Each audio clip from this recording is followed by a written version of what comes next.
My name is Kevin Maijala. I'm a proud 1994 grad of the University of Minnesota History program.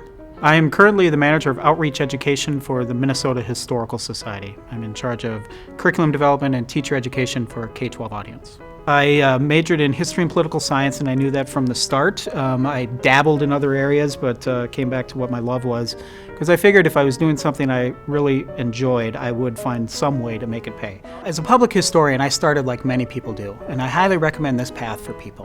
When you are an undergrad, you have opportunities in the Twin Cities in particular, but around the state here and wherever your hometown is, to be able to work in the history field.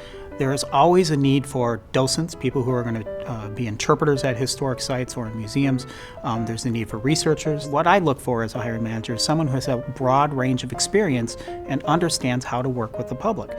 So public history as a field, that skill of being able to do history is great, but being able to communicate history is even better.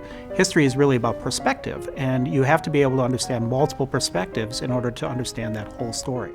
The skills as an undergrad that I developed that I think were most useful was being able to look at the whole story and distill it down to what are the key messages or the important elements. And we do that all the time. When we write a paper as an undergrad, we're taking that content, a large scale, and trying to bring it down to what is the theme or what is the thesis that we want to present. And that really is the essence of doing public history, is understanding what is your strong message and how do you get it out there.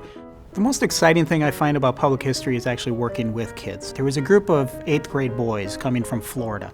They were on a field trip to Virginia to learn about colonial history. I was an interpreter on the ships. I was a guy who was assigned to talk to these kids. 8th grade boys are rowdy, they're rambunctious, and they like to make each other laugh. And I had to get their attention and teach them about how life worked on a 17th century ship. And I found out that if I used a natural sense of humor and gave them a chance to ask any question they wanted, and some of them were pretty silly, I was able to connect with them in a way that brought them to the story that we needed to tell, but they still had fun. And what I really fell in love with is that look in a kid's eye when you communicate something and it sparks with them. You can tell they get what you're talking about and it makes sense to them. And that's a really satisfying feeling. Every day I get that. That's why I do history.